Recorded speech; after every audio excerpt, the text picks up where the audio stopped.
আসার জন্য তৌফিক দিয়েছেন, সেই মহান আল্লাহ দরবারে শুকরিয়া জ্ঞাপন করি। সকলে বলে আলহামদুলিল্লাহ। সেই সাথে লক্ষ কোটি দুরূদ ও সালাম বর্ষিত হোক মানবতার মুক্তির দূত মহান মানব মুহাম্মদুর রাসূলুল্লাহ সাল্লাল্লাহু আলাইহি ওয়াসাল্লাম। আমি অল্প সময় আপনাদের সামনে কোরআন হাদিস থেকে আলোচনা করার চেষ্টা করব। আমার তৌফিক ইল্লা বিল্লাহ। আমার আলোচনা বিষয় মৃত্যু। আলোচনা বিষয় মৃত্যু। পৃথিবীতে যা কিছু আছে সব কিছু এক সময় ধ্বংস হয়ে যাবে, শেষ হয়ে যাবে। আল্লাহ রাব্বুল আলামিন বলছেন, কুল্লু শাইইন হালাকুন ইল্লা ওয়াজহাকা। পৃথিবীতে যা কিছু আছে সব ধ্বংস হয়ে যাবে, শুধুমাত্র আল্লাহর চেহারা অর্থাৎ মহান আল্লাহ তাআলাই থাকবেন। সকলে বলি সুবহানাল্লাহি ওয়া বিহামদিহি সুবহানাল্লাহিল আযীম।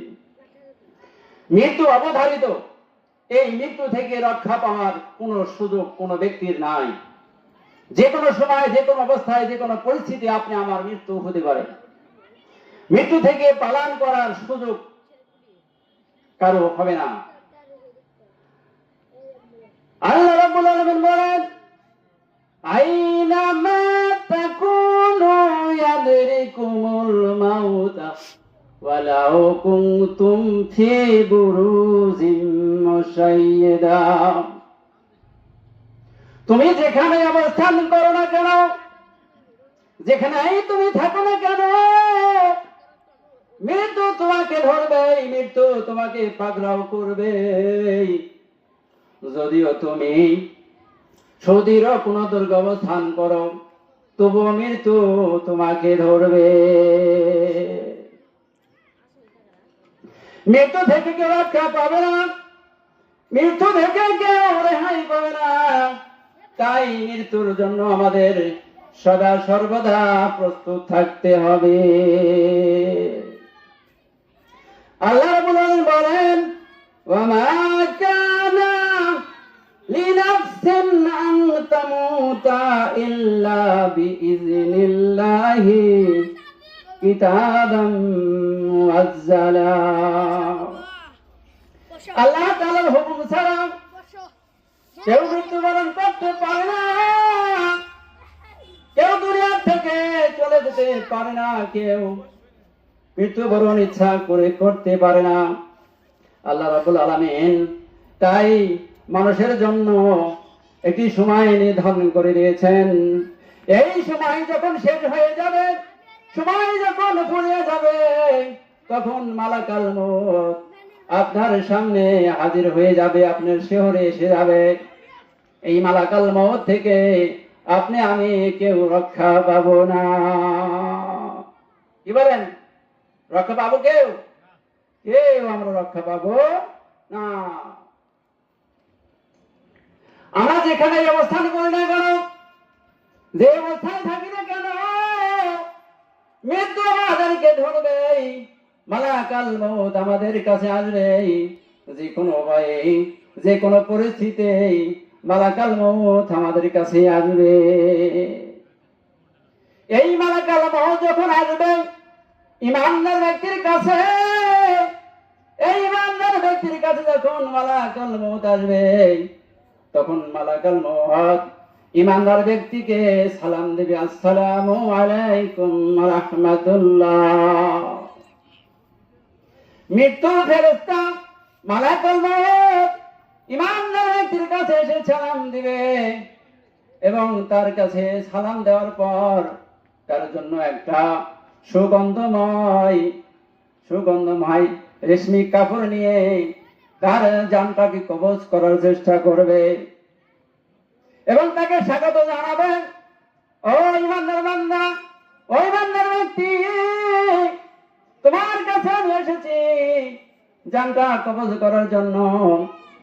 তখন এই ঈমানদার ব্যক্তি এমন ভাবে তার রূহটা বের হয়ে আসবে, পানির বোতল থেকে যেমন, পানি ভর্তি বোতল থেকে যেমন পানি বোতলের সিপি খুলে দিলে যেরকম গড়গড় করে পানি ছড়ে পড়ে, পানি ঘলে পড়ে, এরকম এই ইমানদার ব্যক্তির রূহ এরকম পানির মতো,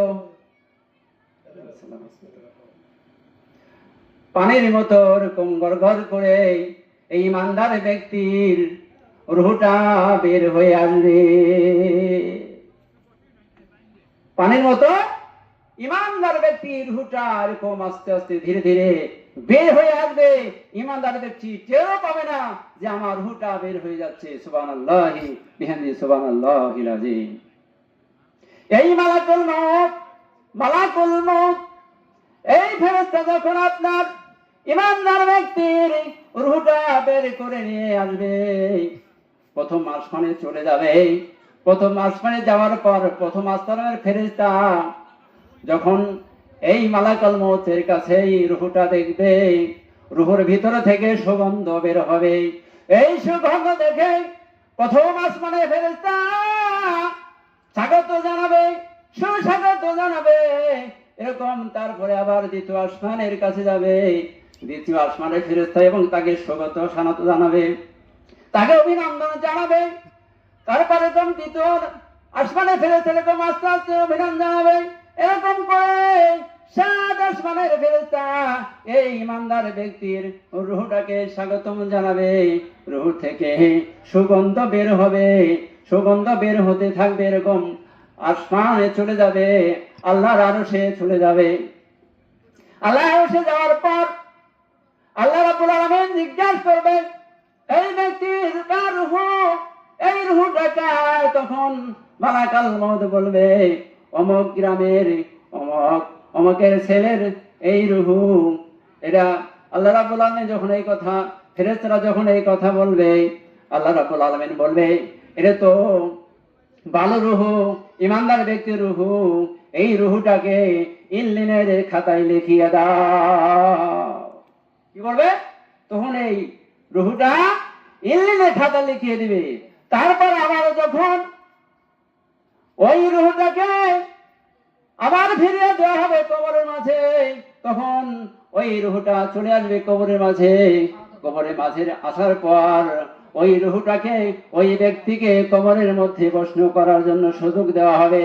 এখানে কবরের প্রশ্ন করা হবে, মান রাব্বুকা, মান দীনুকা, মান রাসূলুকা, এরকম 3টি প্রশ্নের উত্তর, 3টি প্রশ্ন করা হবে। এই 3টি প্রশ্নের উত্তর ওই ব্যক্তি তখন দিতে পারবে, কারণ এই ব্যক্তি হচ্ছে ঈমানদার।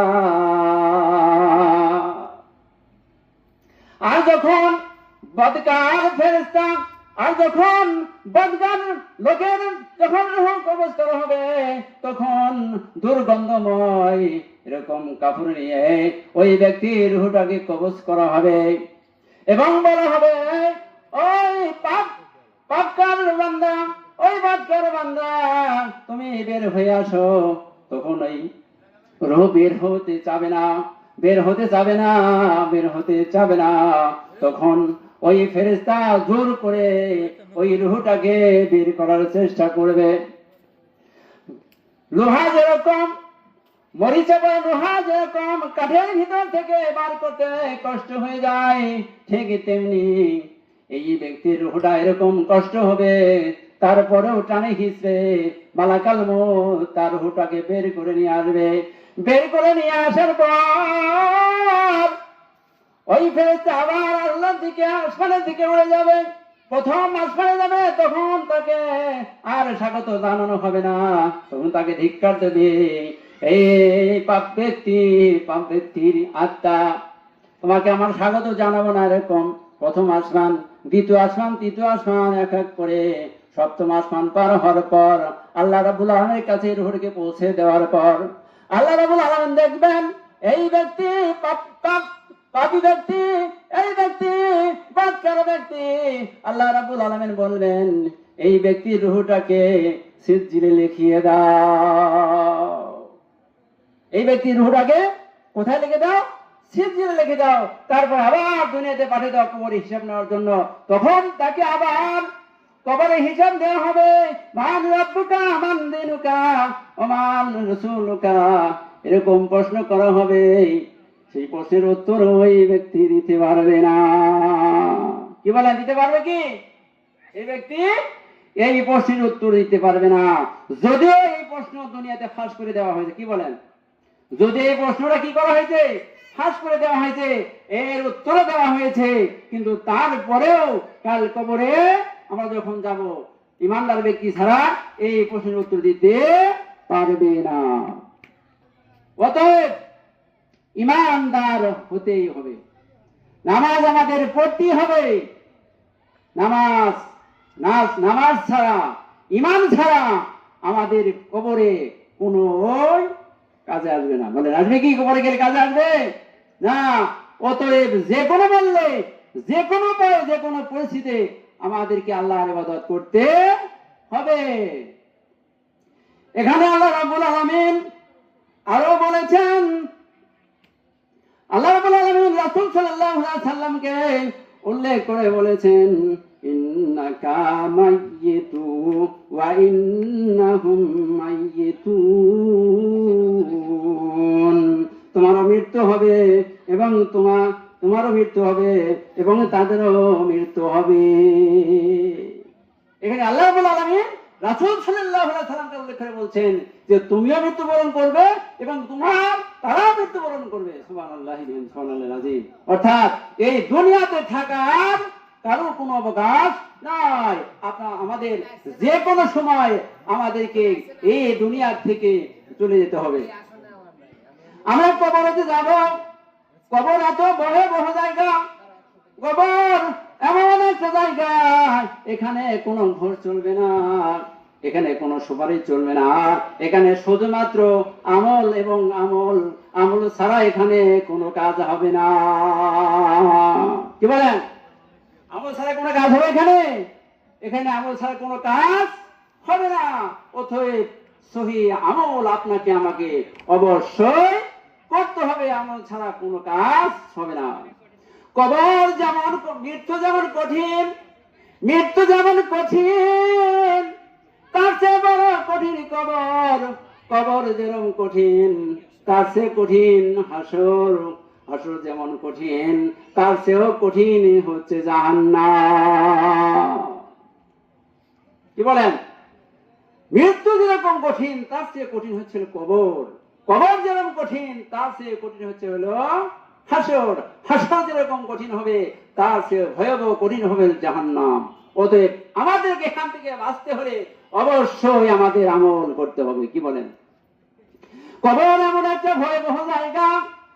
হযরত ওসমান রাদিয়াল্লাহু তাআলা আনহু কবরের পাশে এমন করে কান্নাকাটি করেন, কান্নার কারণে তার দাড়িগুলি ভিজিয়া যাইত।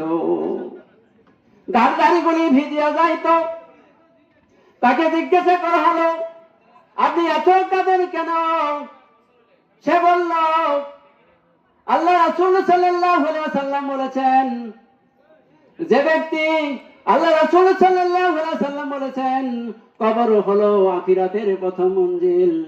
এই কবরে যে ব্যক্তি রেহাই পাবে, পরবর্তী সমস্ত ঘাটিগুলি সে রেহাই পাবে। কবর থেকে যে ব্যক্তি রেহাই পাবে না, পরবর্তী সকল ঘাটি তার জন্য কঠিন হবে। অতএব কবর এমন একটা ভয়াবহ জায়গায়, এই জায়গা থেকে আমাদের সকলকে বাঁচতে হবে। কি বলেন? এই কবর থেকে আমাদের সবাইকে বাঁচতে হবে। কবর কারো কৈফিয়ত শুনবে না, কারো সুপারিশ গ্রহণ করবে না, আমল দ্বারা কবরে জবাব দিতে হবে। কি বলেন? আল্লাহ রাব্বুল আলামিন আমাদের সকলকে কোরআন এবং হাদিস অনুযায়ী চলার তৌফিক দান এবং কবরে সওয়াব দেওয়ার তৌফিক দান করুন। সকলে বলে আল্লাহুম্মা আমিন। চার শ্রেণীর লোকের কবরের আযাব হয় না। এক নাম্বার হলো কোন ব্যক্তি যদি পেটের পীড়ায় মারা যায়।